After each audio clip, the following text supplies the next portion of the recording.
Bosan lah. Bosan je aku nak. Aku pun tahu lah. Kenapa lah aku asyik bosan je ni dari Friday. Yalah sifat kau kan bosan je. Alah janganlah macam tu. Yalah.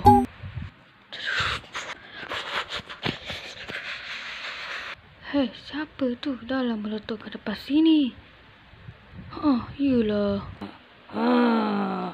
Wah, hebat juga deh. Korang ni siapa? Saya ni Fanta Foxy. Yang ni Toy Freddy. Kau buat apa kat bumi ni? Aku nak tanya. Kedai makan ada tak? Ada makan? Saya tahu. Ada ke sebelah situ? Situ. Kat syurga? Dia ni bergagah apa ni? Ada kat situ. Kau cakap kat syurga, tiba-tiba kau cakap kat neraka pula. Dia main-main kat aku ke apa ni? Buat marah je aku ni. Bang, aku dah cakap elok-elok ni bang. Tu, kat depan tu je bang.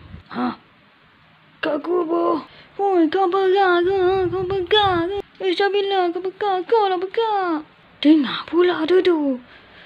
Kalau mari kita tantang. Siapa yang paling pegang dia ni? Astaghfirullahaladzim. Okey, jom. Kalau kena belajar.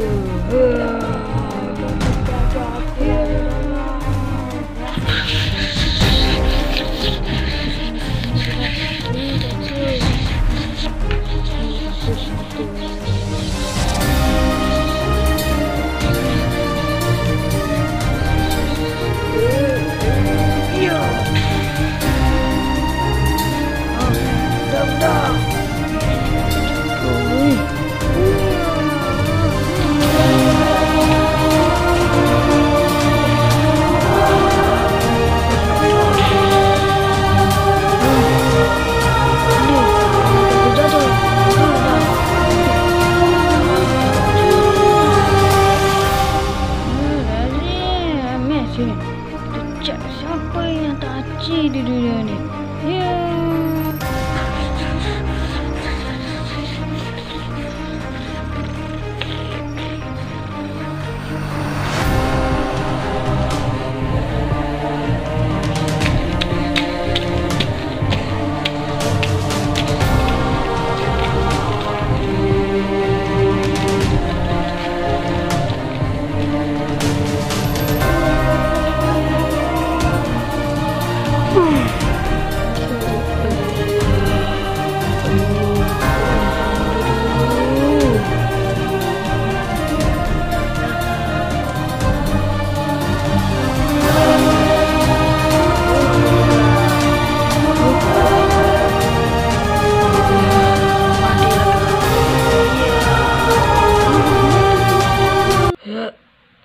Kenapa pula?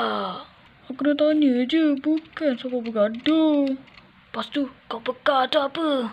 Dari kecil, aku tak boleh dengar masa kecil. Telinga aku rosak.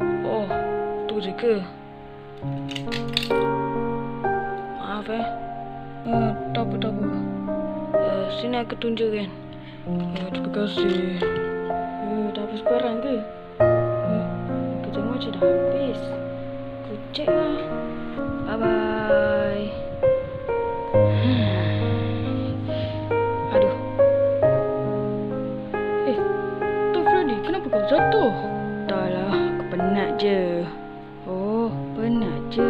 Saya ingat apa tadi? Dah. Saya nak baring, nak tidur. Okeylah, saya pun nak tidur juga.